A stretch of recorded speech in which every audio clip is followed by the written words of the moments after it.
On va y arriver, on va y arriver, on va réussir. Oh my god, bah tu sais, c'est un live sur la préparation mentale. Mentalement, Facebook là, il est en train de nous challenger. Donc, incroyable. Incroyable cette histoire. Mais on va y arriver, on va y arriver. Ok Mehdi, j'ai bien reçu ta demande. Je l'accepte. Tac.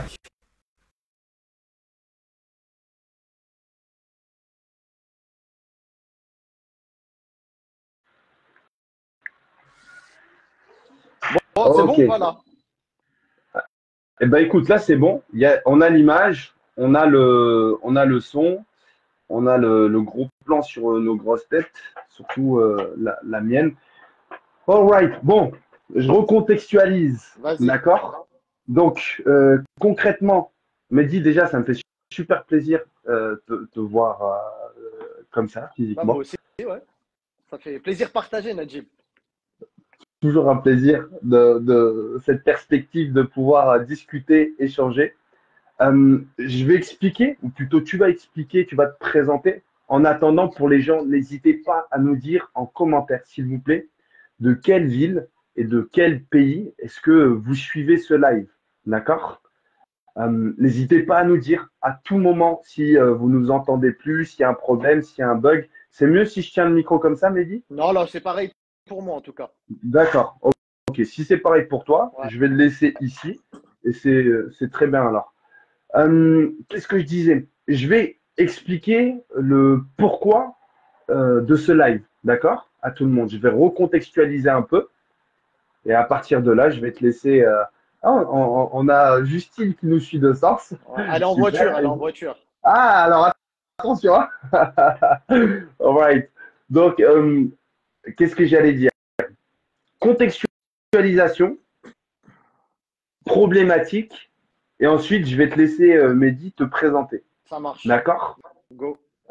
N'hésitez pas, quand tu me vois regarder sur la gauche, là, systématiquement, c'est que je jette un coup d'œil sur l'ordinateur.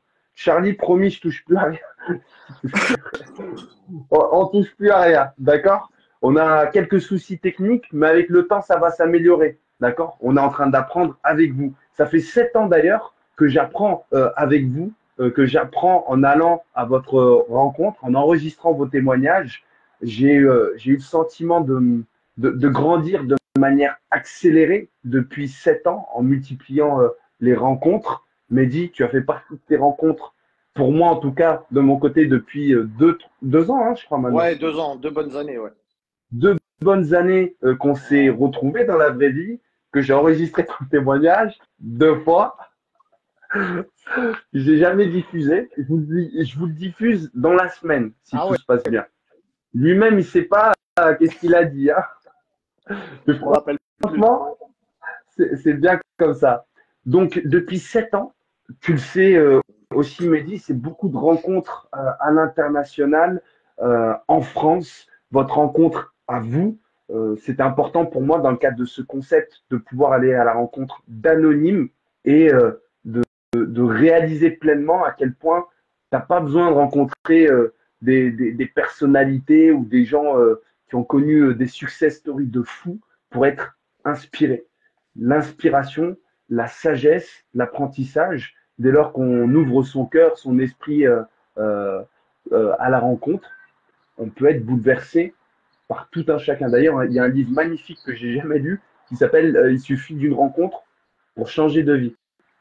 Ça te parle? Ça me parle, j'entends. T'en as pas parlé il y a pas longtemps de ça, de ce titre-là, mais en tout cas, je j'ai jamais lu, hein. Enfin, Ouais. non. Mais je pense que tu l'as vécu et tu nous en diras un peu plus justement.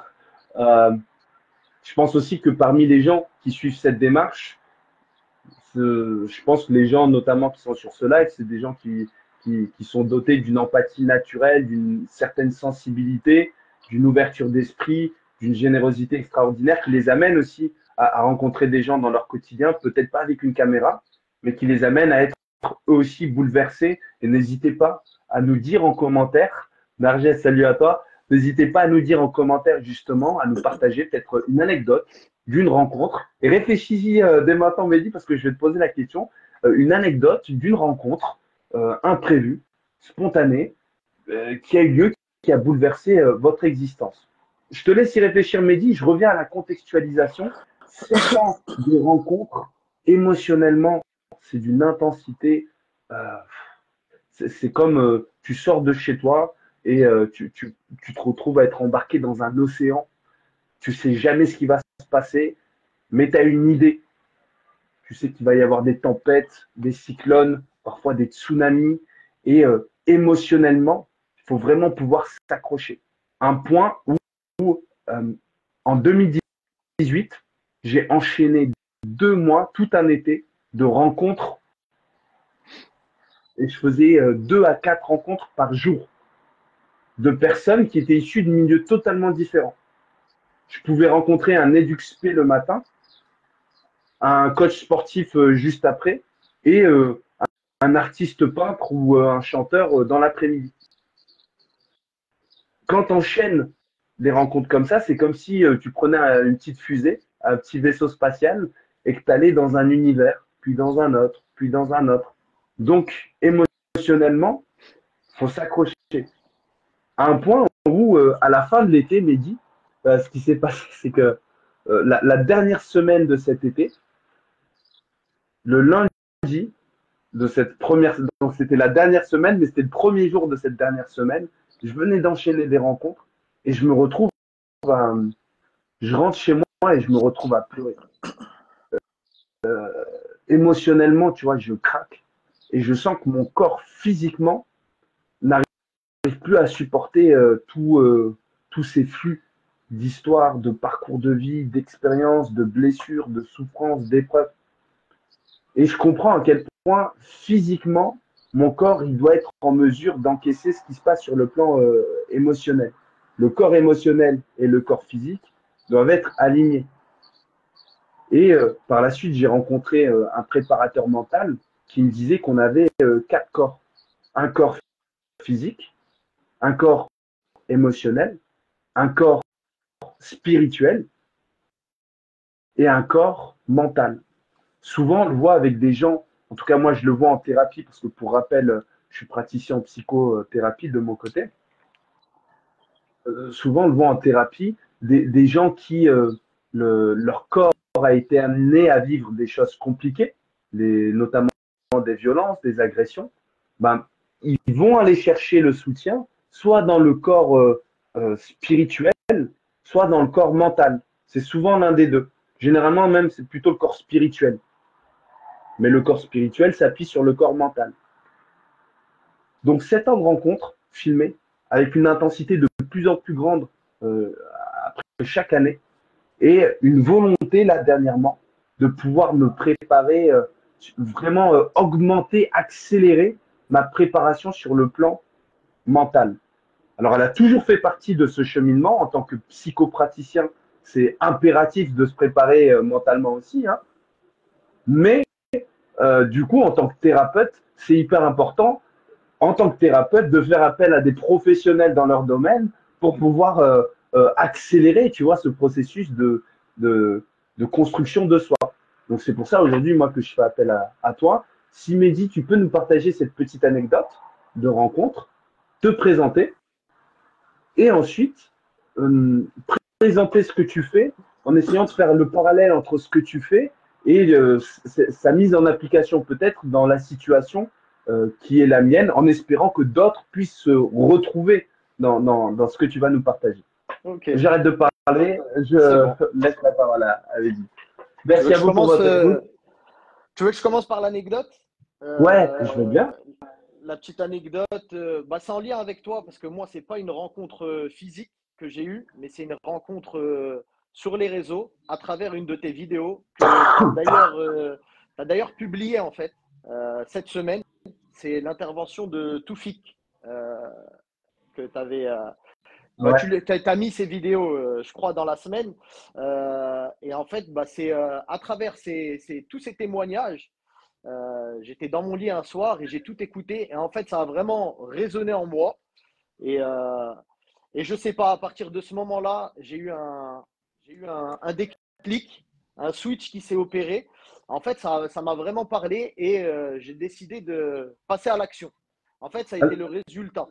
Alors, pardon, Mehdi, pour celles et ceux qui auraient peut-être pas vu la vidéo de Toufik, moi je vous invite à regarder par la suite sur la page Human Nudge. Mais est-ce que tu veux bien rappeler peut-être l'anecdote, la reformuler avec tes mots? Eh ben, il y a eu plusieurs vidéos, il y a eu, mais celle qui m'a impacté, on va dire, c'est lorsqu'il raconte en fait l'histoire d'une jeune femme qu'il rencontre à l'hôpital parce qu'il était dans le milieu hospitalier et qui rencontre son histoire, qui la rencontre à la machine à café et il voit la femme en fait tout sourire.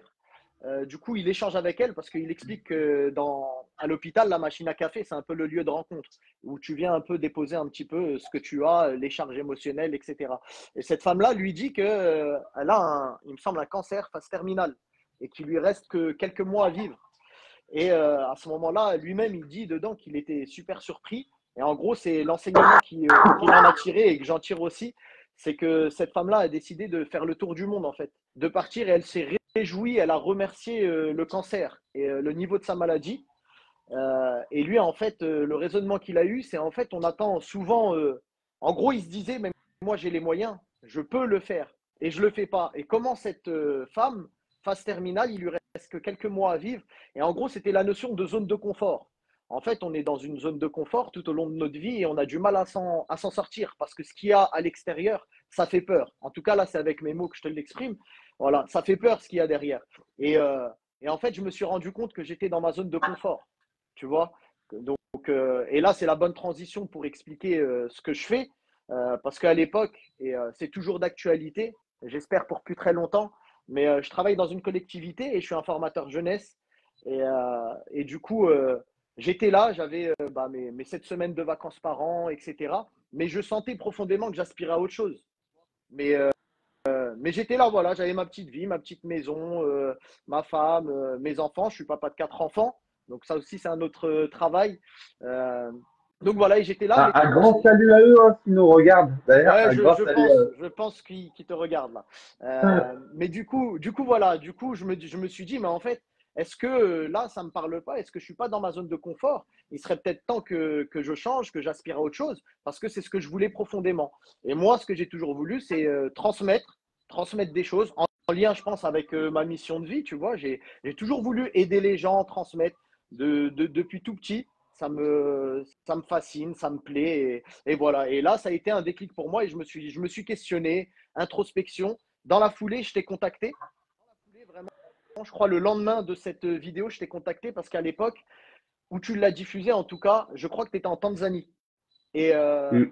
et moi, j'étais dans une sale période de ma vie. En fait, ce qui s'est passé, c'est que j'ai eu, comme tu le sais, j'ai eu 6 opérations euh, au genou. Je suis un grand sportif, footballeur, mais pas que. Et ça m'a mis une claque, si tu veux, à ce moment-là. Et je me suis dit, j'ai besoin de prendre l'air, j'ai besoin de sortir de ma zone de confort.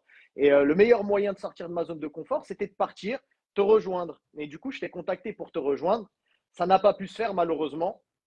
Il y a eu le Covid, il y a eu plein de choses. Il y a eu peut-être des excuses que je m'étais trouvé aussi à l'époque. Tu sais, mais tu vois, tu as une femme, tu as des enfants, tu pars un peu comme ça. Déjà, quand tu dis je veux partir en Tanzanie, rejoindre quelqu'un que je ne connais pas, déjà on te prend on te dit mais tu as pété les plombs, tu vois. Moi, je savais pourquoi je voulais le faire, mais c'était intrinsèque. Donc voilà. Et voilà, à partir de ce moment-là, c'est comme ça en tout cas aussi qu'on s'est rencontrés. Et du coup, moi, ce que j'ai fait, je suis pas venu en Tanzanie, mais j'ai décidé en gros de voyager de chez moi en me formant et en me lançant à la préparation mentale. Alors, pardon, avant que tu ailles plus loin, je Ouais. souhaiterais juste apporter d'autres éléments de contexte, notamment pour ceux qui nous suivent et qui sont en train d'interagir pendant on échange. Au moment où j'ai rencontré Toufik, j'étais sans domicile fixe. Ça faisait près de 6 mois et que j'étais sans domicile fixe. Je venais de passer la période de confinement sur l'île de la Réunion. Je vivais clandestinement dans une résidence étudiante. Un grand big up à tous les étudiants qui, qui ont rien balancé. C'est vraiment, je sais plus si on avait parlé et tout. Ils devaient occasionnellement me cacher dans les douches collectives dès qu'il y avait des passages de la sécurité et tout ça. C'est une autre histoire. Et je reviens en France pour un mois. Sauf que j'avais nulle part où aller. Donc je demande sur les réseaux sociaux, je dis j'ai nulle part où aller. moi, ma mère, elle vit à Toulouse. D'accord? Sauf que moi, mon passage, il devait être en Île-de-France. Mes revenus, j'en avais pas. Ils étaient hyper limités. Donc, je ne pouvais pas me permettre d'acheter un billet pour Toulouse. Je devais rester en Île-de-France. Et j'ai fait un appel sur les réseaux sociaux pour savoir s'il y avait une possibilité d'être hébergé ponctuellement euh, en Île-de-France. Et Toufik, l'incroyable Toufik, a fait partie de ces gens qui m'ont dit, je le connaissais pas, et il me connaissait juste rapidement via les réseaux sociaux. Il m'a dit, tu viens chez moi, marhaba, t'es le bienvenu, t'as à toi et tout. Et j'étais vraiment choqué par cette générosité extraordinaire qu'il a toujours, qu'il a toujours. Il y a des gens vraiment sur les réseaux sociaux, parce qu'il n'y a pas que lui, hein. Il y a Non, eu, non, il y en a d'autres. je pourrais te citer trois personnes, trois, quatre personnes qui m'ont dit, tiens, les clés. Je pense notamment à Sophie, je pense à Safia, je pense à Toufik, je pense à d'autres personnes qui m'ont dit, tiens, des clés. C'est hallucinant le nombre de personnes Il y a de la qui ont. générosité, il y a de la générosité chez les C'est gens. magnifique, c'est magnifique. Donc, moi, j'ai cette conversation avec lui qui est profondément bouleversante et qui, au moment où j'étais sans domicile fixe, confirmait un peu ce choix de vie. Ce choix de vie d'aller, bah, tu sais quoi, je n'ai pas de revenus, mais je vais utiliser mes petites économies pour aller faire quelque chose de différent, aller faire quelque chose de nouveau. Et donc, effectivement, je suis parti en Tanzanie dans la foulée. C'était juste ces quelques éléments de contexte que je voulais apporter pour dire à quel point aussi, moi, la rencontre avec Toufik m'a profondément bouleversé aussi. Et du coup, tu nous disais, c'est ça qui a, par la suite, orienté, qui t'a orienté dans certaines prises de décision. Voilà, c'est là que j'ai décidé, du coup, bah, c'est ce que je te disais, de voyager, mais de chez moi. En gros, le voyage, là, c'est une métaphore, hein. C'était de me former, de changer de vie et de faire ce à quoi j'aspirais.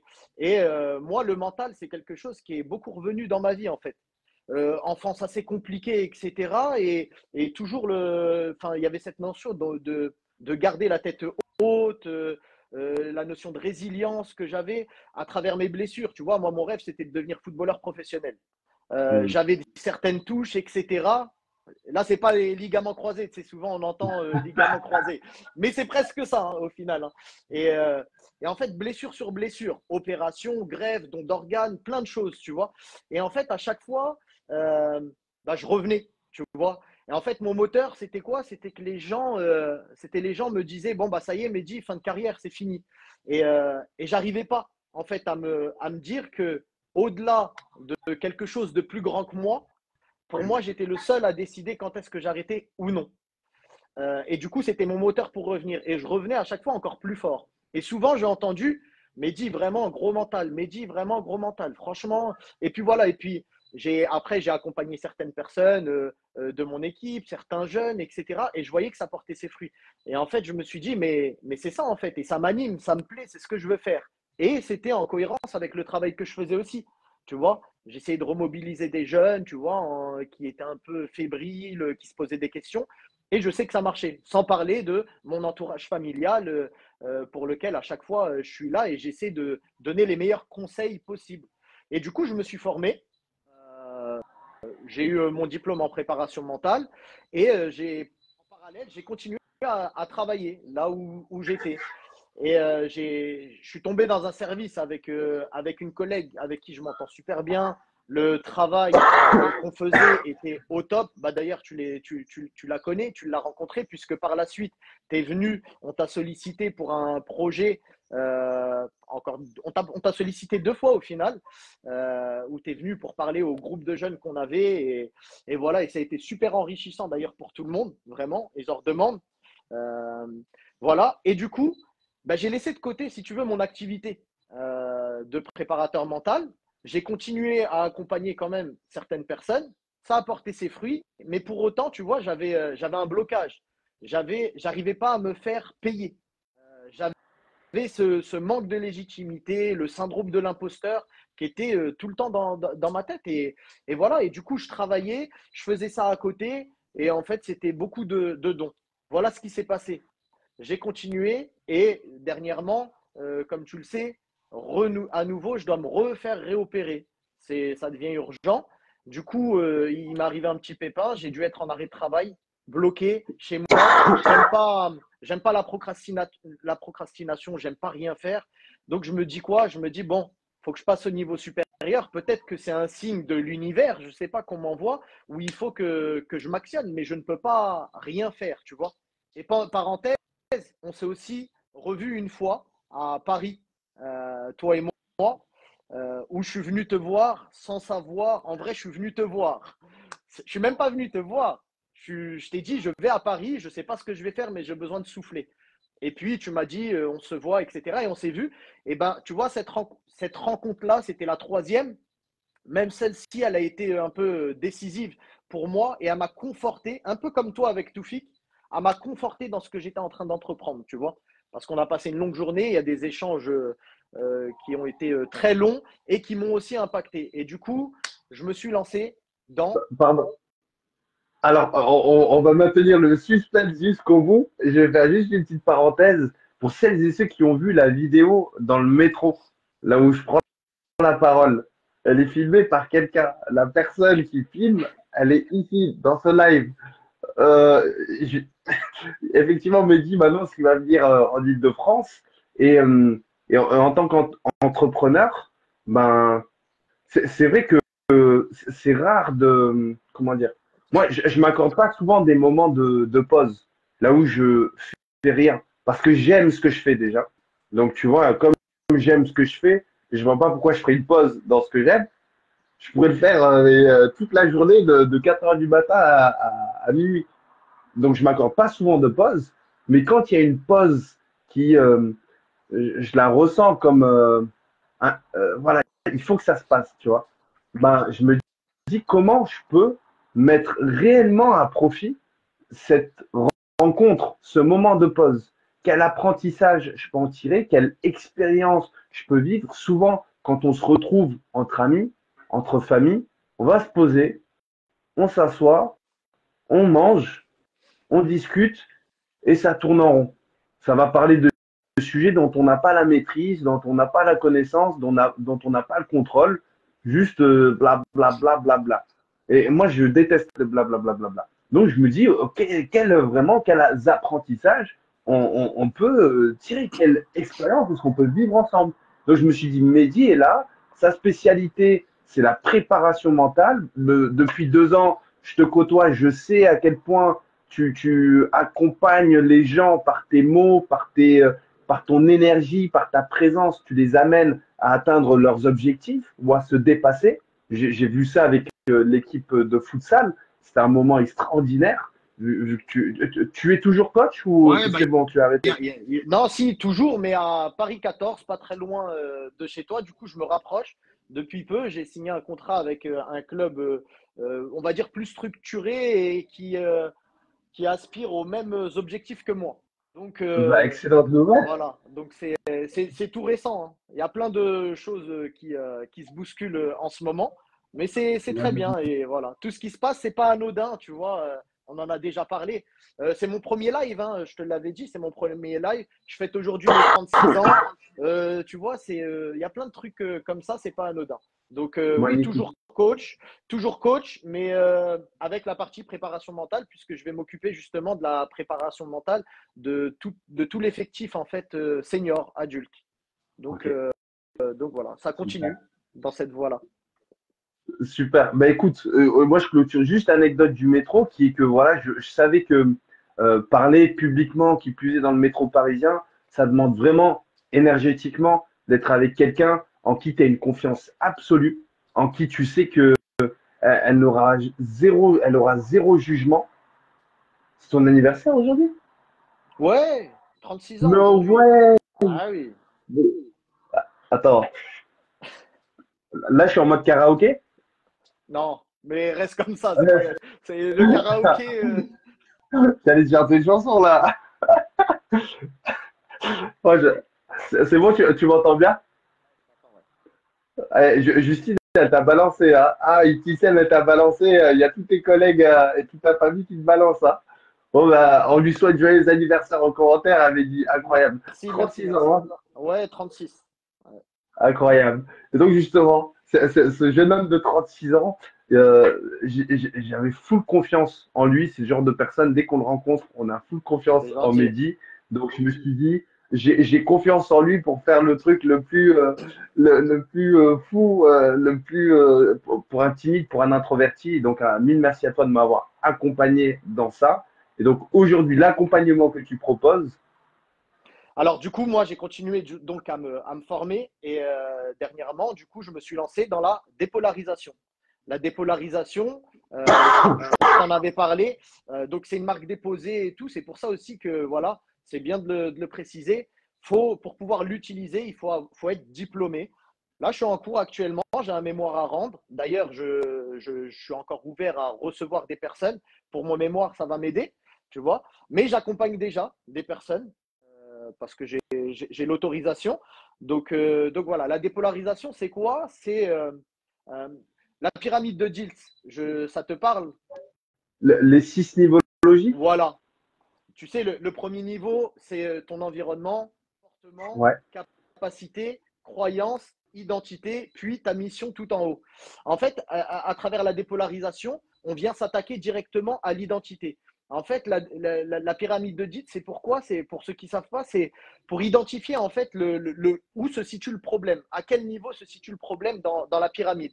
Si par exemple le problème il se situe au niveau de ton environnement, on va aller s'attaquer au niveau supérieur, qui est ton comportement, pour ensuite améliorer ton environnement. Là, à travers la dépolarisation, on vient s'attaquer directement à l'identité, qui est tout en haut en fait. Juste au-dessus, il y a ta mission de vie, mais vraiment sinon, c'est l'identité qui est là. En gros, c'est qui je suis, tu vois. Et qui je suis, ça va automatiquement avoir un impact sur qui je crois être, sur tes croyances, qui je crois que les autres sont. Et en fait, ça va découler au final sur ta vie. Ça veut dire que si on s'attaque à l'identité, en gros, c'est ta vie entière qui change. Et donc, Hmm. moi, ce process, je l'ai moi-même suivi. Pour rentrer en formation, tu es obligé de suivre ce process-là. Et moi-même, ça m'a bouleversé et ça a réellement changé ma vie, vraiment. Parce que tu reviens 6 mois en arrière. euh, 6 mois en arrière, j'étais incapable d'être en live avec toi. J'étais incapable de faire une vidéo face cam comme ça. Je ne sais pas si tu as vu, mais j'essaie de m'y mettre euh, grâce à ce que j'ai suivi. En fait, c'est venu me débloquer. À travers ça, en fait, on vient débloquer toutes nos peurs. Et en gros, c'est un changement de perception. Tout ce qu'on pense être, en fait, n'est qu'une illusion, en vérité, si on ne travaille pas sur ça. Et en fait, il y a un outil qu'on utilise. Ça, je voudrais te l'expliquer.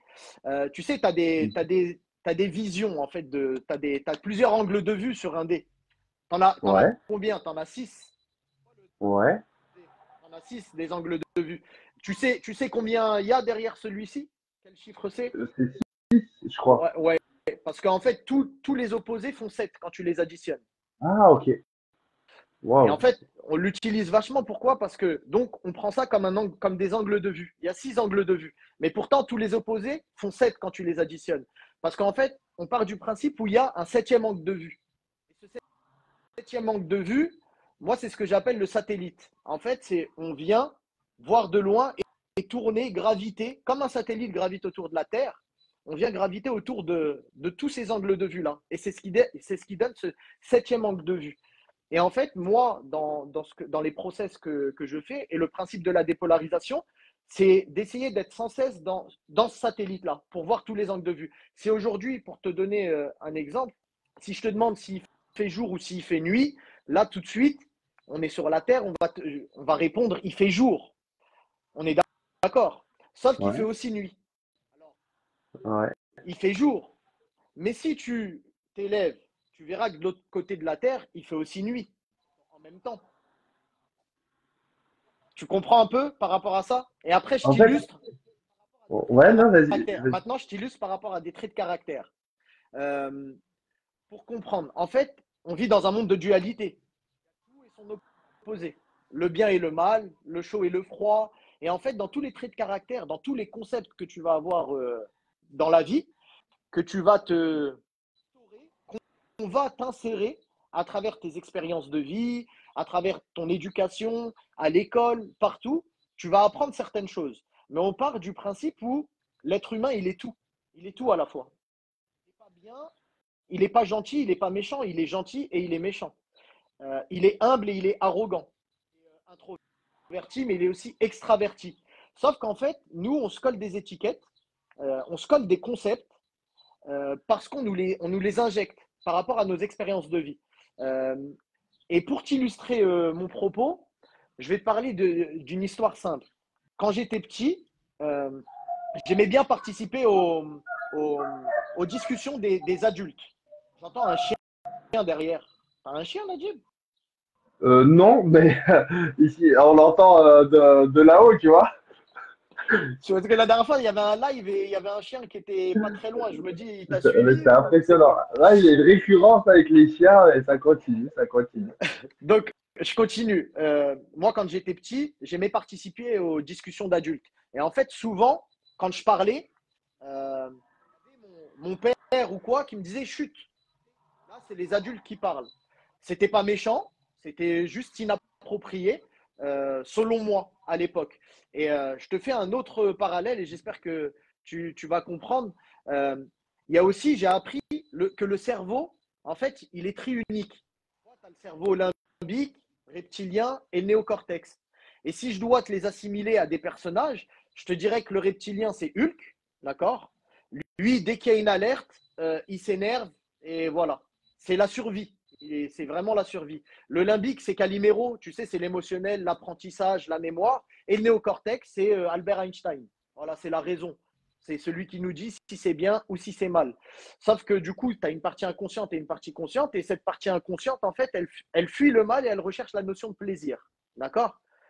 Et quand il y a un combat, tu te doutes bien que Hulk, il explose la conscience, il explose Albert Einstein, d'accord? Et quand tu es enfant, euh, c'est souvent ton inconscient du coup qui prend le dessus.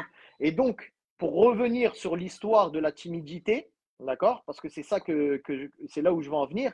Quand tu es petit et que ton père ou ta mère te dit chut, ne parle pas, ça génère un sentiment chez l'enfant de frustration, de mal-être. Donc automatiquement, il va enregistrer le fait que parler, c'est mal.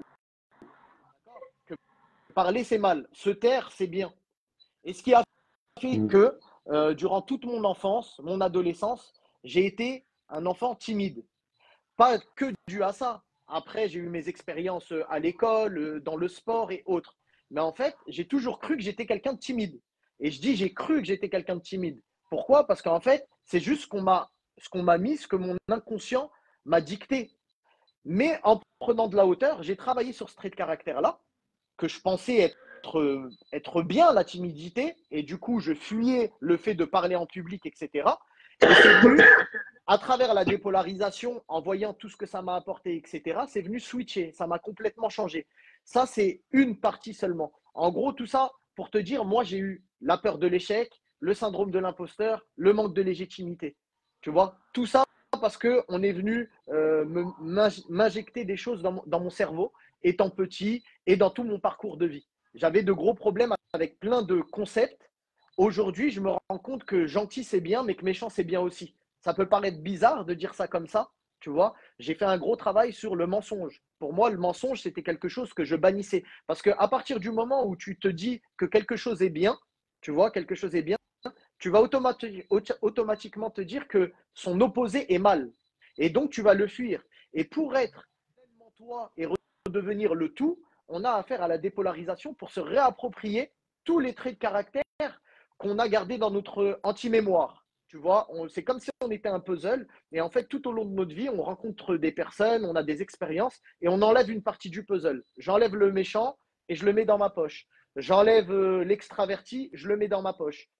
Et, euh, et pour t'illustrer vraiment mon propos, où moi, ça m'a vraiment changé, moi, je prône l'humilité. Toujours. Il faut être humble. Tu sais, il faut être humble. Donc, par déduction, il ne faut pas être arrogant. Et, euh, et je me permets de le dire parce que bah, il me l'autorise et tu l'as rencontré, mon petit frère. J'ai travaillé sur le process de la dépolarisation sur mon petit frère, que je voyais comme arrogant. Et du coup, que je n'aimais pas ça chez lui. Tu vois, j'avais ça comme problème. Et en fait, je ne te raconte pas tout le process parce que ça prend du temps, comme je te le disais. Une séance, ça peut aller jusqu'à 3 heures. Donc, j'ai travaillé sur ça, sur lui et son trait de caractère d'arrogant. La conclusion a fait que mon frère est mon meilleur coach. En fait, j'avais besoin de cette partie arrogante. C'est pareil, tout n'est que concept. Arrogant pour moi n'est pas le même arrogant que toi. Il faut déconceptualiser chaque concept qu'on voit en fait. Si je te demande ce que c'est qu'arrogant, tu vas me dire quelque chose qui va sûrement être différent de moi. Et du coup, j'ai travaillé sur ça et je me suis rendu compte à la fin que mon frère, du coup, c'était mon meilleur coach, qu'il fallait que je m'inspire de lui et de ça, de son arrogance. Et en fait, ce qui s'est passé, c'est que l'arrogance que je détestais chez lui, aujourd'hui, je l'apprécie. Et en gros, j'éprouve de la gratitude envers lui et je m'inspire de ce trait-là qu'il a pour me le réapproprier moi-même. Parce que je l'ai aussi. Je le fais dans une partie de ma vie. Et je ne sais pas si tu vois, mais tu as côtoyé des enfants et tu sais que les enfants, c'est la preuve. Hein. Tous ceux qui ont des enfants, ils vont se reconnaître et ils vont se dire oui, c'est une certitude. L'enfant, il est tout à la naissance. Un enfant, il peut te regarder et te dire t'es moche. Juste après, il va te dire je t'aime. Il va te dire je te déteste. L'enfant, il peut mentir, il peut être très vicieux, mais en même temps, il peut être très franc. Il est tout. Mais c'est nous, après, parents, attention, il ne faut pas mentir. Donc l'enfant ne va pas mentir. Il va enlever cette carte-là. Sauf que le mensonge est aussi bien et aussi nécessaire parfois dans la vie. Et en gros, c'est le but de la dépolarisation, c'est tu viens te réapproprier tous les traits de caractère possibles que tu n'as plus pour pouvoir les utiliser à bon escient par la suite. En gros, si je Alors, résume. un grand merci à toi, Mehdi, pour ce résumé. J'ai eu le sentiment que là, en une dizaine de minutes, tu nous as partagé là les outils. Je vais juste revenir sur 4 choses que tu as pu mentionner. La première, je veux juste faire un rappel concernant les 6 niveaux logiques et vraiment insister là-dessus. C'est un outil que je me retrouve à utiliser aussi occasionnellement en consultation dans le cadre de la psychothérapie. Donc, c'est un outil issu de la programmation neurolinguistique pour vous expliquer, pour celles et ceux peut-être qui n'ont pas très bien saisi le contexte. Et tu me confirmes, hein, ou tu Ouais, bien sûr. rajoutes, n'hésite pas à Vas-y, rajouter vas-y. des informations si besoin. Concrètement, ça arrive parfois qu'une personne elle ait le sentiment d'être bloquée, soit dans une situation de vie, une situation professionnelle, une situation amoureuse. Euh, Ça va générer des émotions, des questionnements qui vont prendre dans la tête une complexité telle qu'au final, la personne, elle ne sait plus par où commencer. Donc, il y a cet outil qui a été développé en programmation neurolinguistique. C'est l'idée selon laquelle, quand tu es face à toute cette complexité, faisons simple, faisons logique et on va approcher ces 6 niveaux logiques. Le tout premier, hyper simple, donc comme tu l'as dit, c'est l'environnement. Ça part de là. Souvent, la personne, elle n'est pas bien dans son travail. Tu la questionnes pour savoir qu'est-ce qui se passe, tu constates qu'elle veut changer de travail. Bah, peut-être que juste en agissant sur l'environnement, elle va se sentir mieux. Mais c'est possible que la personne, elle ait changé une première fois de travail, une deuxième fois, une troisième fois, et que dans son état interne, elle reproduit les mêmes schémas, elle reproduit les mêmes comportements, il y a rien qui change, elle a pas le sentiment d'atteindre un certain degré de paix. Donc, on va aller chercher dans les niveaux supérieurs. Deuxième niveau, c'est le comportement. Si, par exemple, tu as changé de ville, parce que tu pensais que dans cet environnement, dans la ville où tu étais, tu n'étais pas bien. Et que tu déménages et que dans la nouvelle ville là où tu es, tu n'es toujours pas bien. Bah, en réalité, c'est peut-être tes comportements avec le voisinage qui fait que, on peut prendre l'exemple de la situation de couple, tu es avec quelqu'un en couple, vous avez votre environnement, tu te sens pas bien, ça se dispute, ça poursuit pas les mêmes objectifs, c'est pas content. Donc, tu vas changer de partenaire. Tu changes de partenaire et tu te retrouves toujours à avoir les mêmes comportements. La colère, la tristesse, la mélancolie, la nostalgie, tout ce que tu veux, ces émotions qui vont du coup générer des comportements. Ben, ça veut dire peut-être que c'est pas l'environnement le problème, c'est un comportement à modifier. Et souvent, le premier comportement aujourd'hui à modifier pour la plupart des gens qui se sentent soit déprimés, soit perte de motivation, soit le sentiment de stagner, le tout premier comportement à adopter, c'est arrêter d'être sur son téléphone portable. Souvent, on va chercher loin, tu sais, ouais, je sais pas qui je suis, mon identité, j'ai du mal à savoir ce à quoi j'aspire, ce que je veux faire, ce que je. Mais tu sais quoi? En fait, là, l'identité, comme tu l'as dit, c'est le cinquième niveau logique. Déjà, regarde le deuxième, au niveau de tes comportements, qu'est-ce que tu fais qui te met dans un état émotionnel pas bien? Si tout au long de la journée, tu es en train de consommer les actualités, tu vois qu'il y a des bombardements dans telle partie du monde, tel génocide, tel machin, tel truc, telle agression, tel. Ben, c'est normal, tu es triste, déprimé et en colère. Mais ça va pas. Le fait de te nourrir de ces informations, ça va pas faire en sorte que tu t'élèves. Parfois, il faut couper et tu sais, regarder là, à ton niveau, qu'est-ce que tu peux faire? Je développe pas plus parce que tu le proposes dans le cadre de ton accompagnement et on en reviendra, mais j'ai cru comprendre du coup qu'il y avait peut-être une ou deux places de dispo et c'est quelque chose, c'est un outil que j'utilise aussi en consultation. Donc, on va pas développer plus, mais peut-être juste réalité importante à partager, c'est le sixième et dernier niveau logique. Donc, on a dit le premier, c'était L'environnement, le dernier, c'est quoi? c'est la mission, ta mission de vie. Ok, c'est top que tu me le partages comme ça parce que moi, Mais je il y a l'appelle la d'autres formes. spiritualité. Oui, il y a d'autres formes. Il y a la spiritualité aussi, ouais. Ben, alors, tu sais quoi, moi, je vais le présenter dans la spiritualité. Je vais aller au bout des quatre éléments que je voulais partager. Je veux bien que tu nous parles justement de cette notion de mission de vie. Concernant, euh, je lis en même temps Alex qui nous demande, qui nous pose une question. Je te la pose. Tu vois les commentaires, toi? En fait, je vois pas, c'est trop en petit. Comme j'ai reculé le Ah, téléphone, je vois d'accord. des commentaires, mais je n'arrive pas à lire. Ben, je te lirai les questions. N'hésitez surtout pas, si vous avez des Ouais. questions, à les poser en commentaire. Je les lirai à Mehdi juste après. Donc, la spiritualité. Souvent, en fait, quand tu vas changer ton environnement, tu peux provoquer des changements dans ta vie. Par contre, quand tu vas jouer sur le sixième et dernier niveau logique, spiritualité ou mission de vie, ben souvent, un petit changement de perspective, un petit changement de, de conscience, de ce que tu veux, à ce niveau-là, peut créer de grands bouleversements. Mais on va en revenir quand tu vas nous en parler. Hulk Banner, je voulais revenir sur Hulk Banner. Tu nous avais dit c'est le cerveau reptilien. Il faut savoir, il y a une anecdote très particulière concernant Hulk Banner. Est-ce que tu sais pourquoi Hulk Banner ne s'entend que avec Capitaine America? Tu n'en as aucune idée? Aucune En idée. fait, pour contextualiser, Hulk Banner, c'est un scientifique. Donc, il a un côté Einstein aussi. C'est hyper intéressant, du coup. Tu vois, en fait, on a les Ouais. deux cerveaux. Comment t'appelais le cerveau associé à Einstein? C'est le néocortex. D'accord. Donc, en fait, Hulk, c'est quelqu'un qui passe du néocortex au cerveau reptilien sans transition, Exactement. Ouais. en D'un coup. quelque sorte. Et en fait, il ne s'entend bien qu'avec le Captain America. Pourquoi? Parce que tous les autres Avengers, quand je sais plus comment il s'appelle, quand le scientifique bascule en mode Hulk, ah oui, en fait c'est Hulk, mais normalement c'est le professeur Banner ou le docteur Banner, je sais plus. En gros, en fait, les Avengers, quand Hulk est là, il est en mode bonhomme vert, tout le monde l'appelle docteur Banner. Et lui, il n'a pas envie qu'on l'appelle Banner. Il veut qu'on l'appelle Hulk. Donc, quand on l'appelle Banner, il ne répond pas. Par contre, dès qu'on l'appelle Hulk, c'est-à-dire dès qu'on en fait, on donne la place à sa colère de se manifester, là, il est à l'écoute.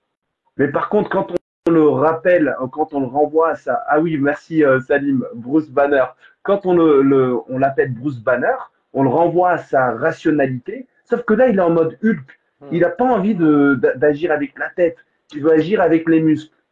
Donc, quand on lui parle avec les muscles, il comprend. Ça, c'est la petite anecdote concernant Hulk Banner. Petite anecdote concernant le jour, la nuit et le satellite. Donc, et je vais m'arrêter sur ça avant que tu nous parles de la mission de vie.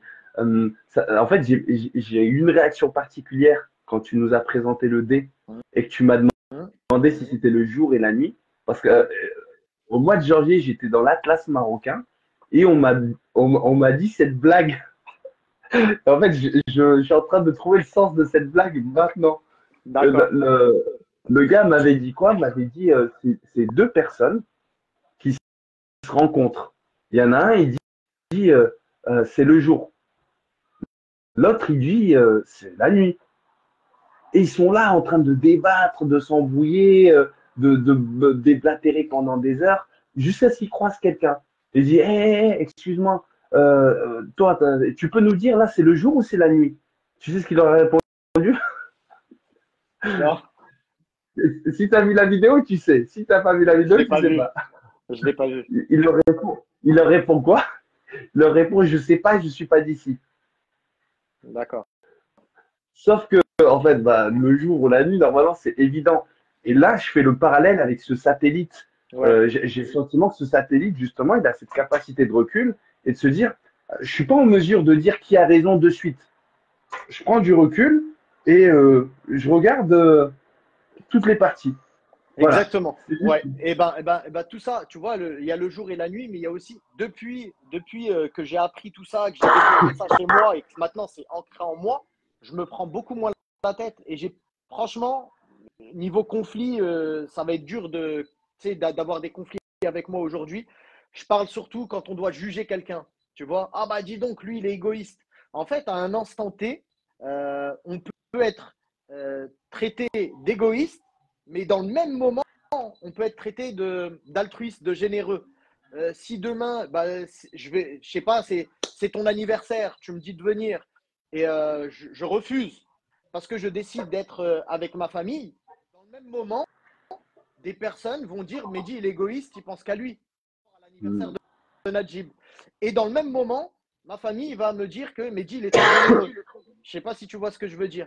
Donc, en fait, souvent aujourd'hui, dans les conversations que j'ai avec les gens, euh, je me rends compte qu'on a tous besoin d'être dépolarisés pour moi, tu vois, parce qu'on juge trop facilement et on prend rarement du recul. Pourquoi? Parce qu'on est dans l'émotionnel. Et en fait, le but de la dépolarisation, c'est ça, c'est de venir enlever, rééquilibrer toutes les charges émotionnelles qu'on a. Là, je t'ai dit quelque chose qu'on voyait mal, mais ça peut être quelque chose qu'on voit de bien. J'ai travaillé aussi sur mon rêve à travers la dépolarisation et je peux te dire qu'à la fin de la séance, et c'est en lien avec la mission hein, aussi, hein, à la fin de la séance, quand on me dit tu veux toujours atteindre ce rêve-là, j'ai clairement dit ça fait peur. Je ne sais pas si je veux l'atteindre, mais je dois le faire en lien avec ma mission. Et en fait, avant de commencer le process de la dépolarisation, je fais remplir un questionnaire. Et ce questionnaire-là, c'est le système de valeurs intrinsèques. Parce que beaucoup de personnes, en fait, pensent être ce qu'ils ne sont pas, pensent être à leur place. Mais quand tu fais juste ce questionnaire-là, tu te rends compte très très rapidement que tu n'es peut-être pas à ta place. Et pour t'illustrer, je vais parler de moi. Hein. Je ne parle pas des personnes que je vois, que je reçois. Mais moi, pendant longtemps, je disais ma famille number one. Number one, ma famille number one. Et en fait, à travers ce questionnaire-là, c'est de l'introspection. Hein. Ça pousse vraiment à l'introspection. Bah, je me suis rendu compte que en priorité, c'était moi. C'était ma petite personne. Donc, quand je le dis, je l'explique à certaines personnes, tout de suite, bah, Mehdi, qu'est-ce qu'il est? Il est égoïste. Moi, il n'y a pas de problème. En fait, quand tu es aligné avec tes valeurs hautes, on appelle ça les valeurs hautes, ça va faire un lien avec la motivation. Moi, la motivation, je ne le vois plus comme avant. La motivation, limite, elle n'existe pas. En tout cas, intérieurement parlant.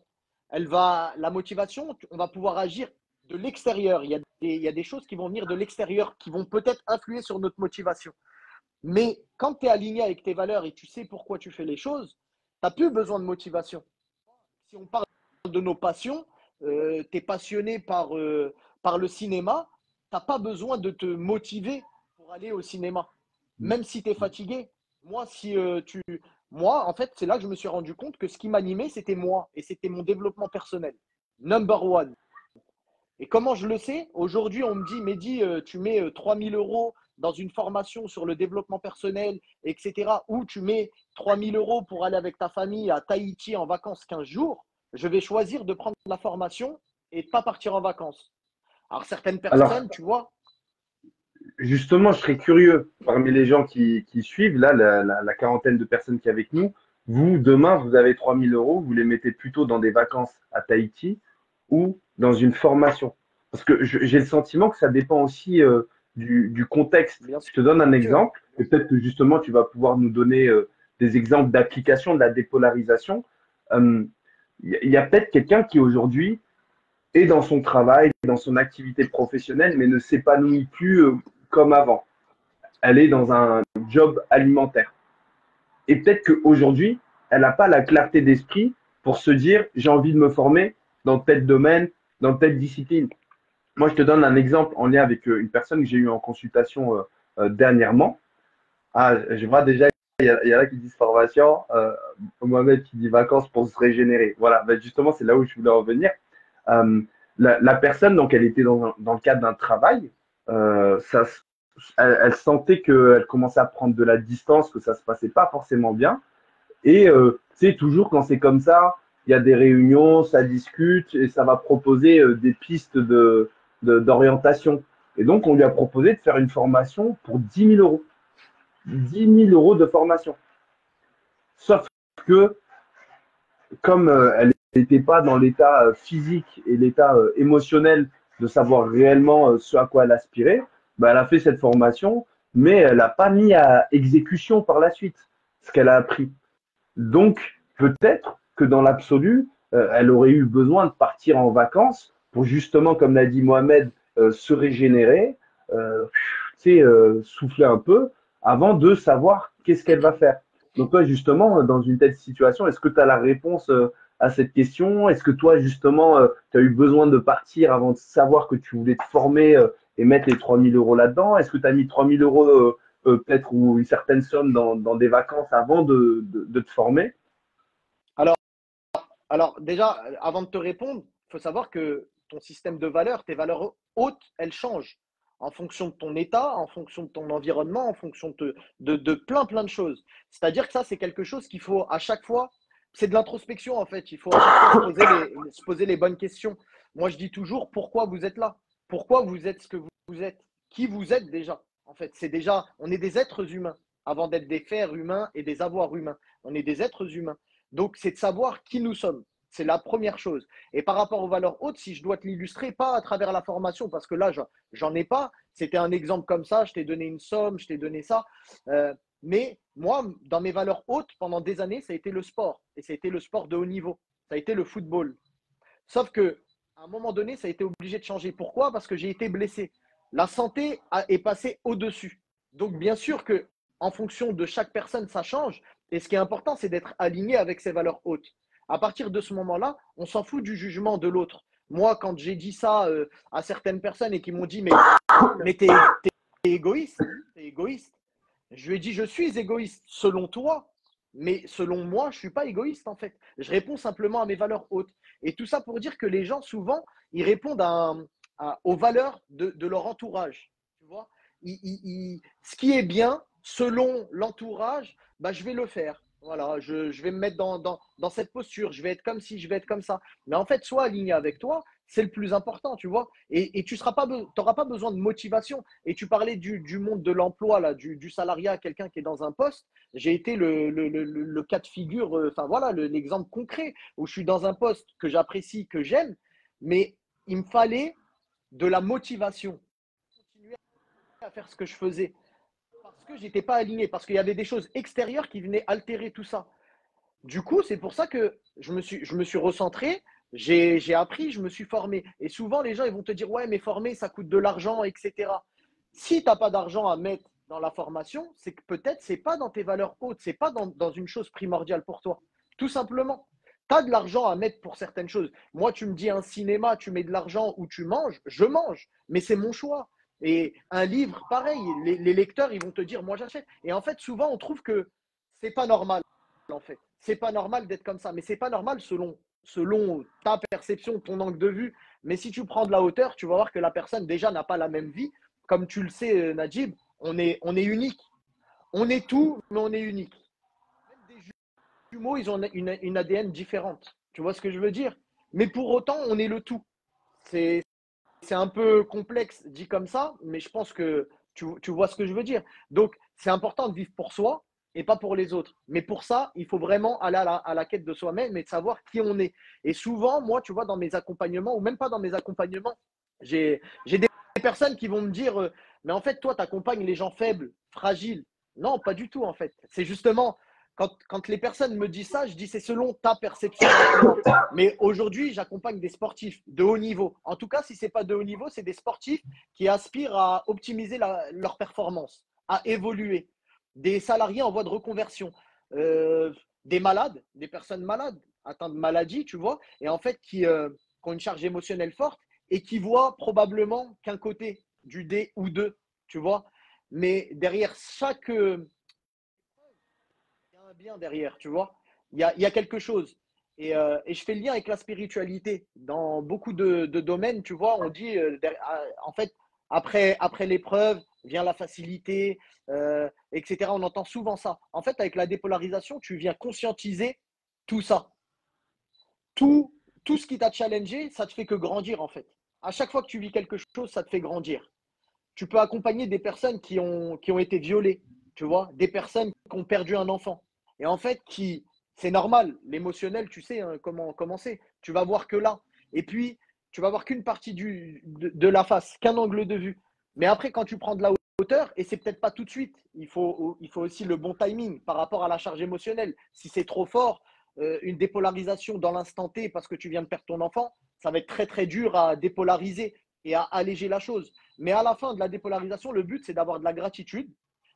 Au final, ça va te changer ton être parce que tu sauras qui tu es, tu sauras pourquoi tu le fais, tu connaîtras ta mission parce que tu vas t'interroger sur ça. Je suis sûr qu'il y a beaucoup de personnes qui ne s'interrogent pas quand je leur pose la question pourquoi tu es sur Terre. En fait, il n'y a pas de réponse. Et je peux le comprendre, c'est normal parce que c'est une question profonde, tu vois. Pourquoi je suis sur Terre bah, tu vois, les réponses comme ça va être bah, je suis né, mes parents, etc. Ouais, mais aujourd'hui, pourquoi tu es sur Terre? Et en fait, tu vas aller chercher comme ça. Et une fois que tu trouves déjà ta mission de vie, ta spiritualité, ce à quoi tu aspires, ça va découler justement sur ton identité, ce que tu vas être. Alors, pardon, Mehdi, on a Amina on répète, qui a répété 2 fois cette question. Est-ce que tu pourrais nous expliquer vraiment en termes très simples, ça veut dire quoi dépolariser? Bah, dépolariser, tu sais, c'est venir rééquilibrer, en fait. Euh, Si on prend sur une échelle de 10 sur 10, d'accord? Tu vas voir que je vais essayer de te trouver un truc. Euh, une personne, c'est simple, une personne a été injuste envers toi. Une personne a été injuste. Et pour toi, c'est mal. C'est mal à quel degré? C'est mal à 10 sur 10. Donc tu vois ça. Tu vois que c'est mal à 10 sur 10. Et en fait, tu vas voir cet angle de vue. Quand tu es à 10 sur 10, c'est que tu vois que ça, qu'une partie du dé. Donc tu vas dire c'est mal et tu vas trouver tous les inconvénients, tout ce qui s'est passé, tout ce que ça a généré en toi. Mais derrière ça, il y a des bénéfices, qu'on le veuille ou non. C'est comme ça. C'est une loi universelle, qu'on le veuille ou non, derrière chaque mal, il y a des bénéfices. Et en fait, c'est d'inviter la personne à aller chercher tous ces bénéfices. C'est long, c'est pour ça qu'une séance, ça peut durer jusqu'à 3 heures, facile. Surtout quand c'est bien polarisé et qu'on perçoit l'injustice comme, et encore une fois, je le reprécise, l'injustice, le concept injuste, pas la déconceptualisation. Moi, j'invite les personnes à aller chercher ce que la personne fait factuellement pour être injuste. Qu'est-ce que la personne qui est méchante fait pour être injuste? Qu'est-ce que la peur du regard de l'autre te génère chez toi? Exactement. Et tu vas déconceptualiser tout ça pour venir, en fait, tu vois, c'est à 10 sur 10 en mal, tu vas aller chercher les bénéfices. Donc, à quel point ça a été bénéfique qu'il soit injuste.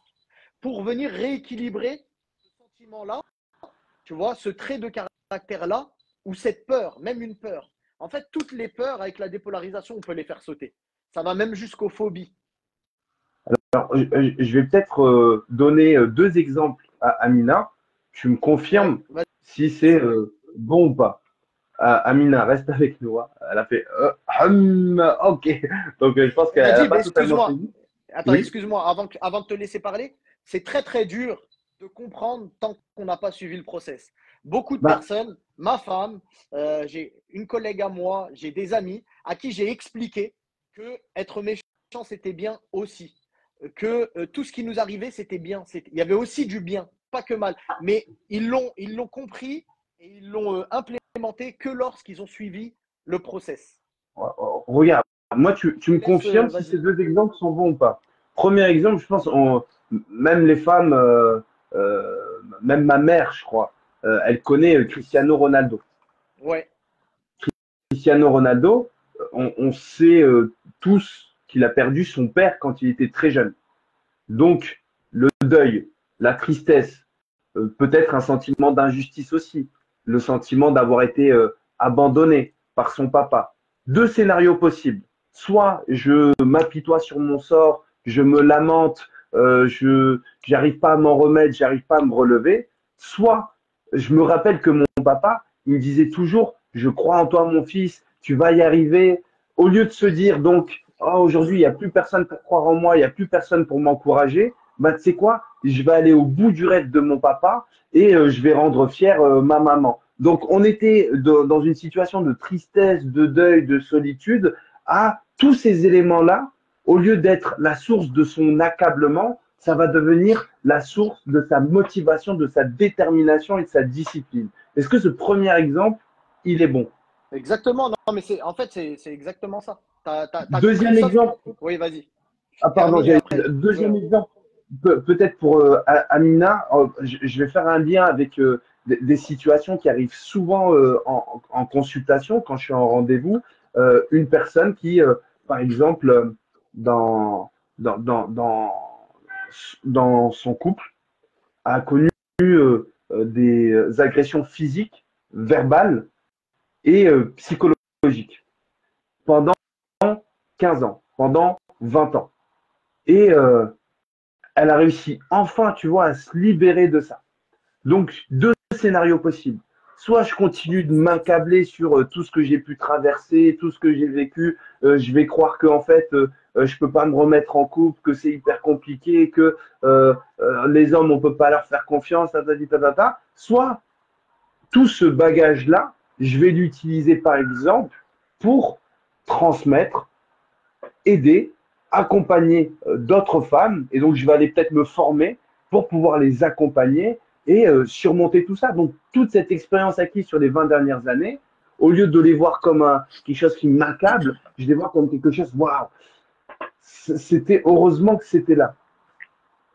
Ça pourrait correspondre à une forme de dépolarisation? Exactement, oui. Sauf que on parle de dépolarisation parce que là, tu vois, je dirais que c'est plus relativisé. Là, de façon rationnelle, tu relativises. Ce que je faisais déjà avant, hein. Mais le but, c'est de venir impacter le subconscient. Parce qu'en fait, le fait de relativiser, ça ne nous dépolarise pas. Ça nous donne, OK, on prend de la hauteur, etc. C'est bien de prendre de la hauteur, mais comment on fait pour impacter le subconscient? Tu vois, tes pensées, par exemple, ce que tu apprends, on ne peut pas le désapprendre. Je ne peux pas te dire désapprends à faire du vélo, je peux pas. Donc, on va devoir venir le remplacer par certaines choses. Et on doit impacter le subconscient. Comment on impacte le subconscient? À travers un process, on va venir beaucoup écrire. Il n'y a pas de choses mystiques, et encore, c'est selon mon concept mystique, il n'y a pas de. C'est vraiment très cartésien, par contre, très factuel. On vient beaucoup écrire. Parce qu'on sait que le subconscient, lorsque tu écris, que tu parles et que tu écris, est impacté. Et en fait, à travers ce que tu viens de faire, là, franchement, c'est un process. Voilà. Pierre David, le fondateur, moi, je le remercie d'avoir mis en place ça, le fondateur de l'Académie de la haute performance. Je suis formé là-haut, tu vois. Ce qu'il a fait, c'est impressionnant parce que moi-même, au début, je me disais, mais en fait, c'est tout simple, là. On vient juste relativiser, tu vois. Mais non, mais en fait, tu viens changer ton subconscient, impacter ton subconscient et ça vient changer ton être. Moi, c'est ça que je veux faire comprendre aux gens. C'est que ton être n'est plus le même. Tu vois plus les choses de la même façon. Je suis conscient qu'aujourd'hui, ce que je vois, c'est pas la même chose que ce que ma femme voit. Quand elle va me juger une personne et me dire, mais regarde comment il est, etc., je vais dire non, non, non. Et en fait, je vais lui amener un autre schéma de pensée. Et aujourd'hui, elle commence à comprendre parce qu'elle suit aussi ce process-là. Mais pour ça, il faut vraiment le vivre. Parce que dit comme ça, en fait, ça paraît tellement simple, tu vois, de se dire, bah, en fait, il y a du bien derrière chaque mal et il y a du mal derrière chaque bien. C'est aussi valable hein, dans ce sens-là, hein. Et c'est pour ça que l'idée, c'est de venir rééquilibrer tout ça. Parce que quand tu viens rééquilibrer, tu arrives à la neutralité. Et la neutralité, elle te fait simplement être qui tu dois être. sans te poser forcément des questions. Un footballeur qui se met énormément de pression, etc., bah, s'il atteint la neutralité à travers ce process de dépolarisation, en fait, il va juste être qui il veut être. Et s'il veut être champion du monde, bah, aspire à être champion du monde. Fais les causes. Le fait de venir utiliser le levier de l'identité, ça va venir impacter sur tes croyances, ce que tu crois être, sur tes capacités, sur ton comportement et du coup ton environnement, ta vie. Et en fait, tout va changer. Je ne sais pas si tu arrives à comprendre un petit Alors, peu moi, le sens. moi, moi, personnellement, j'arrive à le comprendre. Ce que je propose aux gens qui nous suivent, tu vois, c'est de mettre en commentaire quelle est leur problématique. On a par exemple Jennifer qui nous dit que cette mise en pratique, elle n'est pas facile parce qu'elle a subi de l'inceste et elle a du mal à voir le bien que ça a engendré. Moi, ce que je propose à tous les gens qui sont présents là sur ce live qui va durer encore une petite dizaine de minutes, grand maximum, c'est de nous présenter une problématique. Et Mehdi, moi je te le propose, hein, ce qui pourrait être intéressant, c'est que toi, dans la semaine, tu vois, tu regardes une, deux, trois, peut-être cinq problématiques qui te parlent, et on se ferait, pourquoi pas, un autre live la semaine prochaine ou dans 2 semaines ou dans le mois pour justement que tu nous expliques comment dépolariser tout ça dans ces situations-là. Alors, il me semble, arrête-moi de suite si je m'avance un peu trop rapidement, j'ai cru comprendre que dans le cadre de la finalisation de ta formation, certification, tu étais encore ouvert à accompagner une ou deux personnes. Ouais, c'est ça, ouais. Ouais, ouais, Donc, exactement. euh, s'il y a une ou deux personnes qui nous ont suivis jusqu'à présent, où est-ce qu'elles pourraient, comment est-ce qu'elles pourraient entrer en contact avec toi?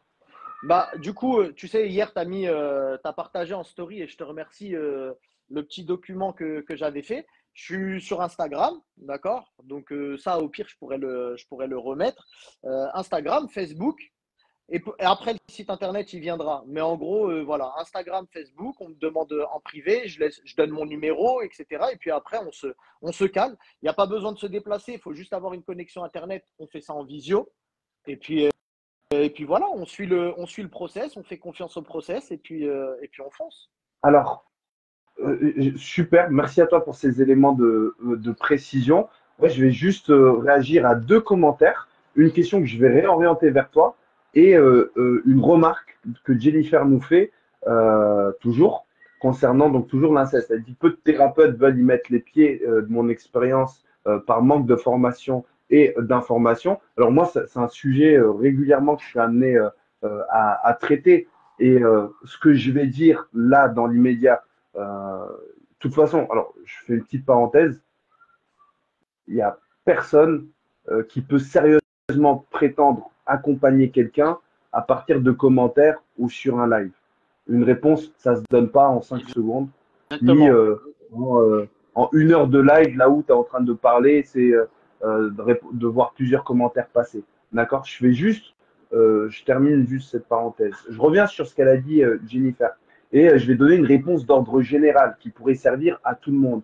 Dans le cadre psychothérapeutique, et je veux bien que tu nous dises, toi, dans le cadre de ça fait deux questions pour toi, Mehdi. Vas-y, Dans vas-y. le cadre psychothérapeutique, tu nous diras, toi, dans le cadre de la dépolarisation, qu'est-ce qui est essentiel. Dans le cadre psychothérapeutique, il y a deux scénarios possibles. C'est simple. Il y a deux scénarios possibles. Soit on va venir questionner le passé, donc pourquoi est-ce qu'il y a eu cet inceste, quelles Mm. conséquences, pourquoi est-ce qu'il y a eu cette dépendance affective, mais en fait c'est lié au fait que tu as perdu ton papa, c'est lié au fait que ta maman, ta. Et en fait, tu peux aller sur ce qu'on appelle le transgénérationnel. Et ça va loin, hein. Non, Ça mais va loin, tu c'est. remontes comme ça, tu rames, tu rames, tu rames. Alors, ça peut permettre de comprendre certaines choses, le fait d'aller dans le passé. Mais d'aller systématiquement se replonger dans des faits, dans des blessures, ça n'aide personne. Qu'on soit clair là-dessus, ça n'aide personne. Il y a une image symbolique qui est proposée par le film The Flash. Tu connais Flash, le Ouais, super-héros qui ouais, court ouais. super rapidement. Dans le dernier Flash, il y a une scène hyper symbolique, parce qu'en fait, dans le dernier Flash qui est sorti, il veut retourner dans le temps pour sauver sa maman qui est décédée. Sauf que comme dans tous les films, là où c'est possible de retourner dans le temps, s'il modifie un élément, c'est toute la chronologie du présent et de l'avenir qui est altérée. Et en fait, l'élément sur lequel le personnage de Flash doit jouer, tu sais ce que c'est? Pour sauver sa mère, c'est quoi? C'est quoi? Il doit faire en sorte que sa mère n'oublie pas d'acheter euh, la sauce tomate en conserve. La survie de sa maman, elle est liée au fait qu'elle ait oublié ou pas cette boîte de conserve. Et finalement, il va altérer ce passé. Et il va se retrouver dans une réalité là où il se côtoie lui dans le futur, mais il côtoie lui qui a vécu avec sa maman toute sa vie. Parce que dans le nouveau présent dans lequel il est, sa maman, elle est vivante. Sauf que dans cette réalité-là, sa maman, elle est vivante, mais tous les univers se retrouvent à être détruits. Superman meurt, Batman. Ah, je vous spoil, hein, sans pitié. Batman meurt, Superman meurt. Et en fait, on a le flash du présent, là, de la réalité présente. Je ne parle pas de Flash qui est retourné dans le passé. Je parle de Flash qui a connu sa maman toute sa vie. Il essaie à tout prix de sauver Superman et Batman. Et donc, il n'arrête pas de revenir dans le temps pour essayer de sauver tout le monde.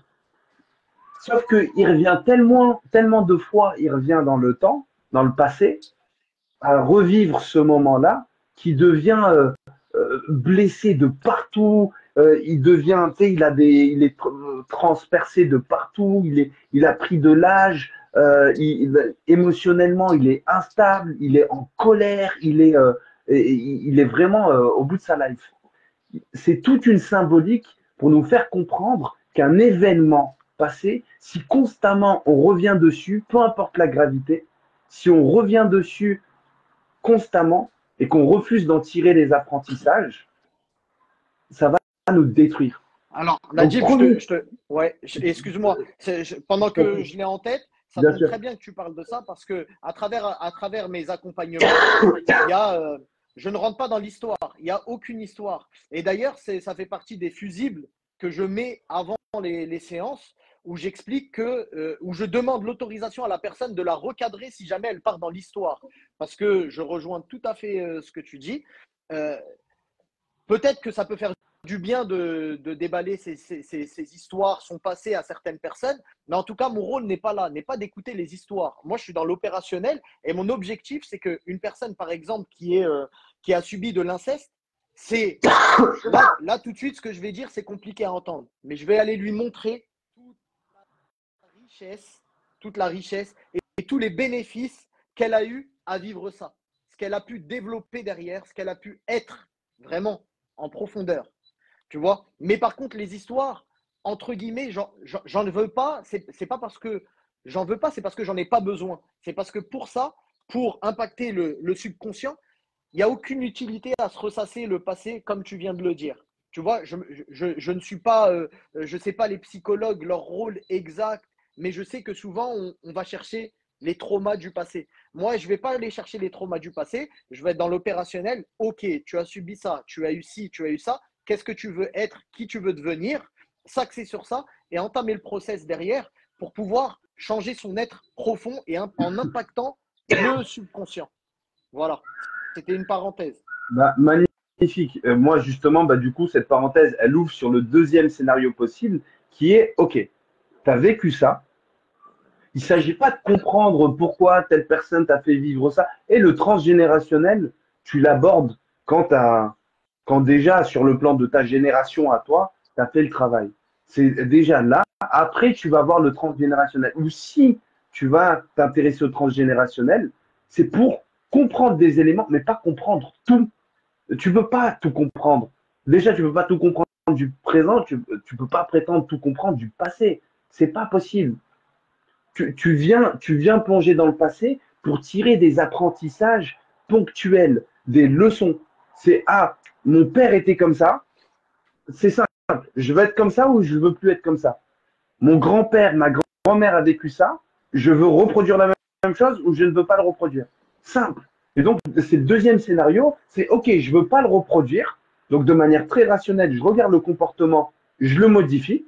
Et si c'est compliqué à le modifier, on a parlé des 6 niveaux logiques, je reviens aux 6 niveaux logiques, en regardant le 6e, la mission de vie, je regarde quel sens, moi, je choisis de donner à ces événements. Bah, sur le plan spirituel, généralement, les discours qui reviennent régulièrement, c'est si j'ai vécu ça, c'est parce que il y a quelque chose qui se porte et se transmet de génération en génération. OK.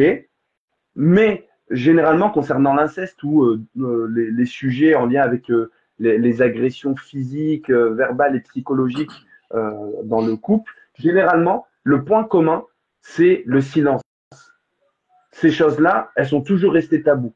À aucun moment, il y a eu quelqu'un qui a choisi de prendre la parole pour transmettre un message, pour se présenter comme, il n'y a personne qui a voulu prendre l'épée et le bouclier pour dire, moi j'ai vécu ça, stop, à partir de maintenant, plus personne ne va le vivre, prenez les leçons, mais de manière paisible, hein. Parce que là, je prends l'épée et le bouclier, mais c'est généralement les gens prennent l'épée et le bouclier et ils mettent des coups à tout le monde. Là, c'est je prends mon épée, je prends mon bouclier et je montre, je transmets. Généralement, tout ce qu'on a vécu, c'est à l'image des cellules. Les cellules, elles sont câblées pour se reproduire. Donc en fait, ce qu'elles ont à l'intérieur, elles doivent naturellement, elles sont programmées pour le transmettre et le démultiplier. Donc nous, toutes nos expériences de vie, nous sommes câblés, nous sommes programmés pour les transmettre aussi. Si on ne fait que absorber, absorber, absorber, ben ça va provoquer une implosion. Donc tout ça, toutes ces agressions-là qui ont pu être vécues par n'importe qui, généralement la solution, c'est la transmission, c'est l'enseignement, c'est l'accompagnement, c'est la protection. Et donc, si on pouvait juste clôturer, alors comme j'ai beaucoup parlé là, tu peux, si tu souhaites nous faire un retour, et si on peut faire une clôture sur la mission de vie. Ouais, moi je rebondis juste sur ce que tu viens de dire et sur le fait de, tu vois, ce que tu disais, selon ce que tu as vécu, automatiquement tu vas le classifier tout de suite en tant que bien ou en tant que mal. Et tout ce que tu classes en tant que mal, c'est quelque chose que tu vas fuir toute ta vie. Et c'est en ça que je dis souvent, les gens, en fait, ils font que se fuir inconsciemment parce ils ont catégorisé la chose, bien ou mal. Mal, je ne veux pas être arrogant, je ne veux pas être comme ci, je ne veux pas être comme ça. Ce que j'ai subi, c'était mal. Tu vois, c'était pas bien. Donc mal, tout ça, c'est mal. Et en fait, dis-toi que tout ce qu'on fuit, c'est ce dont on a besoin pour être pleinement soi. Et l'objectif, c'est de venir se réapproprier tout ça, revoir, changer ses perceptions. Changer ses perceptions, c'est changer sa vie. Ça me fait penser à Inception, le film, tu vois. Tu rentres dans ton inconscient et ça te change. En fait, ça change le cours de ta vie. Et en gros, tout ce que tu vas fuir comme ça, tu voulais dire un truc? Non, je voulais justement que tu répètes cette phrase, je trouve que c'est une sacrée punchline. Tout ce qu'on fuit, c'est quoi? Ah, qu'est-ce que j'ai dit? Tu vois, c'était intuitif. Donc, tout ce que tu fuis, en fait, c'est tout ce qui te manque à toi pour être pleinement toi. Mais Ah, je voilà. sais plus. Ouais, pour être pleinement toi et en fait, par la suite, utiliser ton plein potentiel. C'est pour ça que c'est bénéfique pour toutes les personnes, que tu sois sportif de haut niveau, que tu sois un entrepreneur, un challenger, etc. Bah, en fait, à suivre ça, tu vas aller rechercher ce qui te manque. En fait, tu vas aller te récupérer. C'est comme si des petits bouts de puzzle s'envolaient, étaient comme ça autour de toi, et tu vas aller venir comme ça les récupérer, les chercher pour te les réapproprier. Tout ça parce que ton expérience de vie a fait que tu avais perçu ça comme mal ou comme bien. Comme bien, ça va être un autre travail, ça va venir pour rééquilibrer et arrêter de s'enflammer et qu'on ne soit pas dans le fantasme. Parce que souvent, il y a des personnes qui pensent aspirer à quelque chose, mais en fait c'est juste du fantasme et c'est pas un rêve profond. Mais pour tout ce qui est mal, ça va être aller récupérer tout ça et de se dire attends, en fait, j'avais pas vu ça, je l'ai rejeté parce que j'ai vu tous les inconvénients que ça avait, tout le mal que ça a pu me faire, mais en fait, j'ai pas regardé tous les bénéfices, tu vois. Et moi, aujourd'hui, je t'en parle parce que j'ai eu 6 opérations, je vais avoir ma 7e opération. Et quand je dis que je suis content, en plus, tu sais, mon opération, elle devait avoir lieu fin juin, elle est repoussée, ça modifie tout. Ça change mes vacances, ça change tout aux mois qui viennent là. Bah, c'est ce que je disais à ma femme, je suis content en fait que ça arrive parce que j'ai été faire une dépolarisation sur ça en fait. Mon opération qui intervient à ce moment-là, qu'est-ce que derrière je vais y gagner? Bah, je me serais fait opérer aujourd'hui, je ne serais pas là avec toi en train de te parler. Et en fait, c'est venir conscientiser tout ça pour vraiment impacter l'inconscient et se dire, OK, c'est bon. Leur faire comprendre, tu vois, ton inconscient et ton conscient, mon but, c'est de les faire travailler ensemble. Et là, quand tu les fais travailler ensemble, c'est deux machines de guerre. Ça en devient une seule. Et là, la puissance, elle est extraordinaire. Donc, c'est ça l'objectif.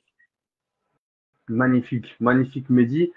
Si du coup tu pouvais peut-être nous synthétiser en une phrase à partir de la dépolarisation, euh, quel serait le process pour trouver sa mission de vie? Donc, dans le cadre d'un accompagnement avec toi, généralement, du coup, comment est-ce que tu amènes quelqu'un à prendre conscience de quelle est sa mission de vie? Bah, j'ai envie de te dire, la personne, automatiquement, c'est tellement profond qu'à un moment donné, bah, tu vois la pyramide de Diels, elle va faire que monter, que monter, que monter, que monter, que monter. Moi, je saurais pas dire tu vois, j'aurais pas la prétention de dire ta mission de vie, c'est ça. La personne, peut-être qu'elle le sait pas à l'instant T, mais au fur et à mesure du temps, moi j'ai compris. J'ai mis du temps à comprendre par rapport à mon enfance, par rapport à mon vécu, par rapport à mes traumas, par rapport à plein de choses. Ce qui fait que je suis ce que je suis aujourd'hui et je sais à quoi j'aspire aujourd'hui. Et je sais pourquoi je suis sur Terre, je sais pourquoi on m'a envoyé ici, tu vois. Mais ça a été un travail. C'est trop dur de dire, il n'y a pas, si tu veux, de trucs précis. Et puis, parfois, les gens, c'est pas le moment. Tu vois ce que je veux dire? Peut-être que c'est pas le moment. Et souvent, je le dis, j'arrête pas de le répéter en ce moment et ça résonne beaucoup. Je, je ne pourrai jamais changer une personne tant qu'elle ne se change pas elle-même et qu'elle n'a pas envie de se changer elle-même. On me dit souvent, telle personne va mal. Mais dis, est-ce que tu peux pas faire un truc pour elle? Avant, je t'aurais dit oui, parce que je me considérais, tu vois, dans le triangle de Cartman, en tant que sauveur. J'aimais bien ce rôle-là. Je pensais que j'aimais bien ce rôle-là. Aujourd'hui, je ne veux plus rentrer dans ce triangle-là, tu sais, le triangle dramatique. Je me dis non, je ne peux pas la sauver, moi. Est-ce qu'elle m'a demandé de l'aide pour que je la sauve? Est-ce qu'elle a envie d'être sauvée? Et ça, je dis ça parce que autour de moi, niveau familial, j'ai ce qu'il faut. Tu vois ce que je veux dire? Et tu peux Donc, juste nous rappeler le triangle de Cartman pour celles et ceux qui ne connaîtraient pas? alors en fait, c'est le triangle, on l'appelle aussi le triangle dramatique, où tu as en fait une victime qui est en bas du triangle, tu as un persécuteur et un sauveur. Et en fait, dans chaque situation de ta vie, en fait, c'est qu'un jeu. On rentre dans des jeux comme ça. C'est-à-dire que moi, je vais te faire savoir que je vais mal parce que je suis malade. Je ne te demande pas d'aide, d'accord? Mais toi, tu vas me donner des médicaments parce que tu te positionnes en sauveur. Et moi, je vais te dire quoi? Je vais te dire, hey, j'ai pas besoin, tu m'as pris pour un fragile. Et en fait, tout de suite, tu changes. Toi, tu passes en victime et je passe en persécuteur. Et en fait, dans notre vie, on est sans cesse comme ça. Et on part du principe où s'il n'y a plus de victime, parce que la victime, elle est en bas dans le triangle, si on part du principe où il n'y a plus de victime, il n'y a plus de triangle. On se poser des questions. Dans quel rôle je suis là actuellement quand je suis avec toi, Najib? Tu vois? Est-ce qu'on est dans ce triangle ou est-ce qu'on n'est pas dans ce triangle-là? Et l'idée, c'est de doter la victime. Donc souvent, nous, on se victimise, hein, humain qu'on est, émotionnellement, on est assez fragile. Et du coup, on a tendance comme ça à se victimiser sans le vouloir, sans le savoir. Mais c'est de prendre conscience. C'est toujours de l'introspection, c'est toujours aller à la quête de soi-même et de rechercher ce qu'on fait là et pourquoi on est là. Voilà. Moi, c'est souvent ce que je dis, c'est le pourquoi. Si vraiment on répond au pourquoi à chaque fois dans notre vie. Mais tu vois, je vais au foot, je vais entraîner. Si quand j'arrive au foot pour entraîner, je me dis mais pourquoi je suis là et je réfléchis, je vais donner un sens à ça. Il n'y aura pas besoin de motivation. Et je te fais le lien avec une chose qu'on a parlé il y a quelques temps, la notion de discipline.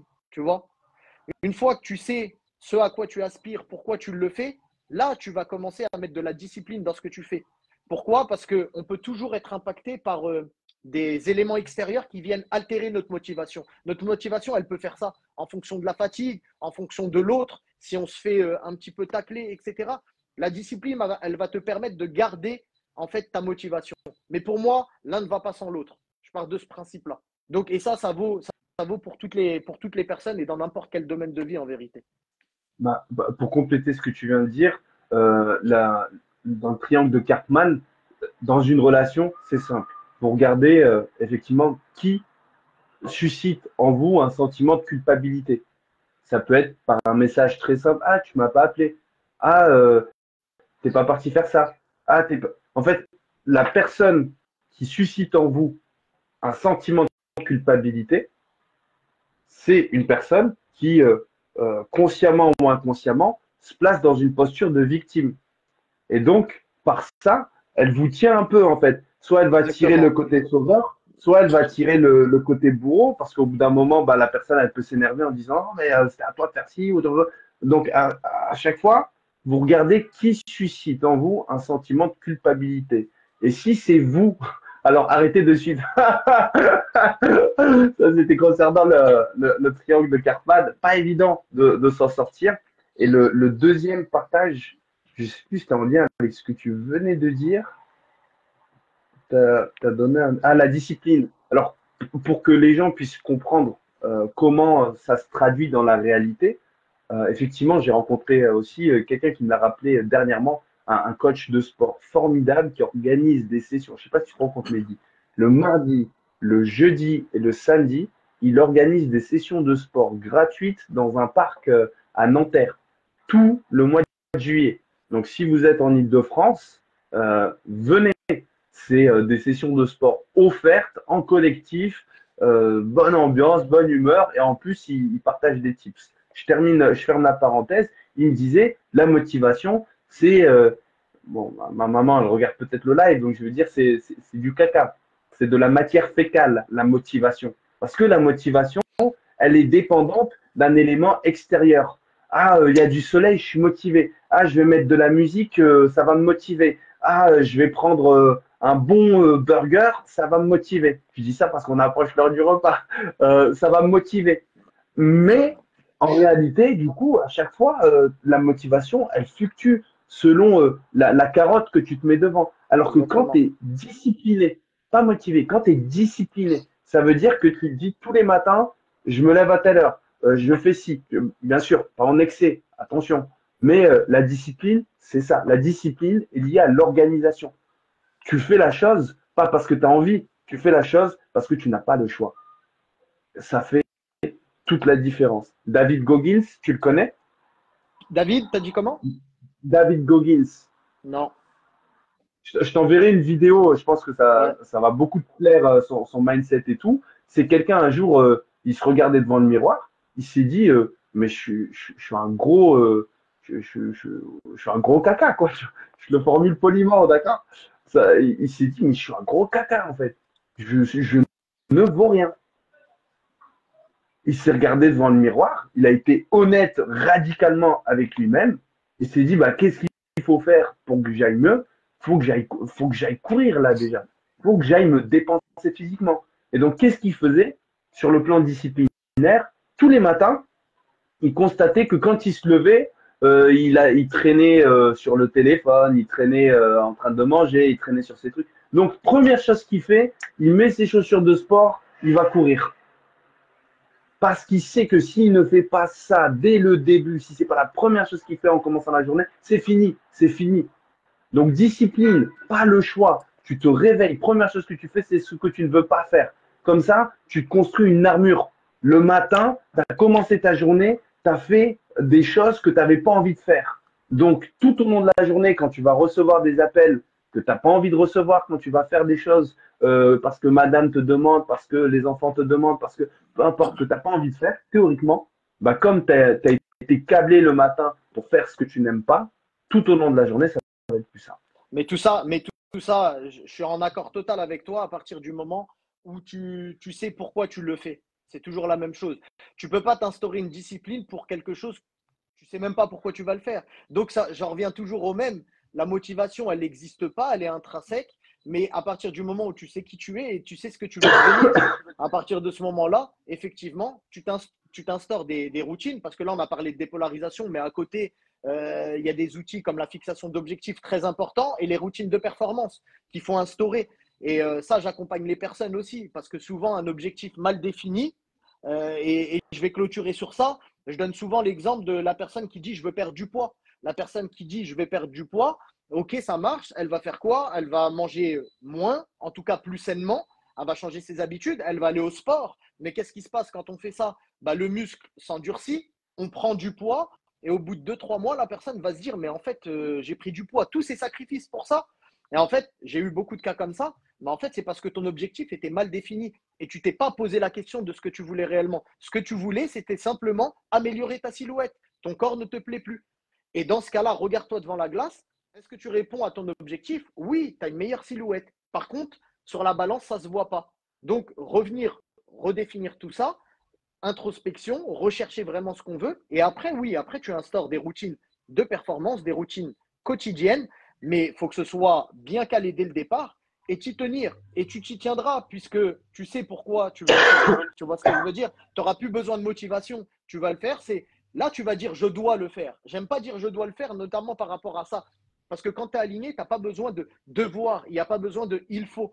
Mais par contre, si tu sais pourquoi tu le fais, les éléments extérieurs qui vont venir, la fatigue, ta femme qui te demande telle ou telle chose, non, je ne peux pas, je dois le faire, mais je sais pourquoi je dois le faire. Et si tu sais pourquoi tu dois le faire, à ce moment-là, pour moi, il n'y a aucun souci, tu fonces et tu vas faire que progresser.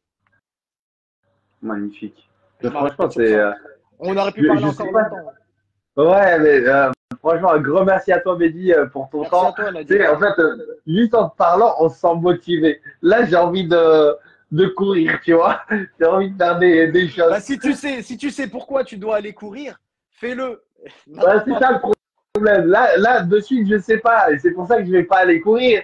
Donc, en tout cas, Mehdi, un grand merci à toi. Merci à toi, Nadir. Est-ce que tu peux nous rappeler une dernière fois où est-ce qu'on peut te contacter, trouver? Bah, Instagram, Facebook pour commencer. Et après, voilà, on rentre en contact comme ça. J'ai mon WhatsApp, j'ai tout. J'ai le site internet qui arrive prochainement, mais il n'est pas encore bien terminé. Donc, Instagram, Facebook, peut-être que c'est mon premier live. Je ne sais même pas si après tu peux rajouter, tu sais, le lien Instagram, le lien Facebook. Et puis voilà, il n'y a pas de problème.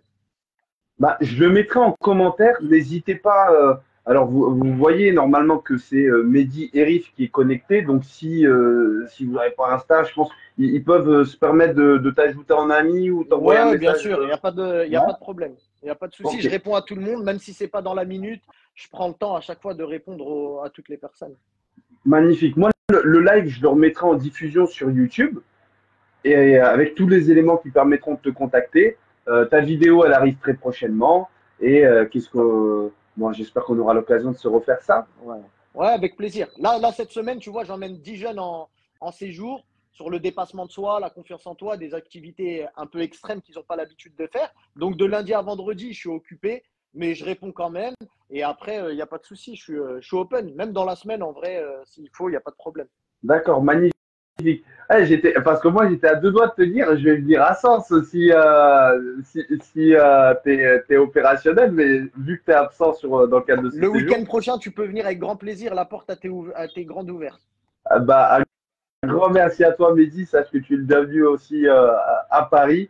Donc, je te souhaite une excellente journée. Merci, Juste par curiosité, ton après-midi, il va ressembler à quoi? Ça va être du travail, de la pratique, de la détente? Mon après-midi, je fais fonctionner la résilience parce que je vais faire du sport malgré que j'ai mal au genou. Parce que je sais pourquoi je dois faire ce sport, justement. Voilà. Et après, c'est repos parce que je suis tout seul. Donc, mais sinon, c'est sport. Mais tu vas vraiment kiffer alors, Mehdi. Et pour toutes celles et ceux qui s'intéressent à la résilience, vous allez kiffer David Goggins. Bon, il est brut de décoffrage, mais il est connu justement pour avoir couru des marathons avec des fractures de fatigue au niveau des pieds, pour avoir été dans des conditions là où son corps était flingué. Je t'envoie la vidéo dans Ça l'après-midi. marche. Merci Prends beaucoup, soin de Nadir. toi, Mehdi. Merci à À toi. vous tous sur le live. N'hésitez pas, donc, Mehdi, il prendra quelques problématiques que vous aurez décrites en commentaire. Il est disponible pour la consultation. Je suis disponible également pour celles et ceux qui veulent faire un travail sur le plan psychothérapeutique, pour celles et ceux qui veulent plus aller en mode crack dans leur intérieur. Mehdi est là et prenez bien soin de vous. Merci à vous pour ce que vous êtes. Merci à toi, Najib. Merci à tout le monde. Et à très bientôt. Ciao, ciao.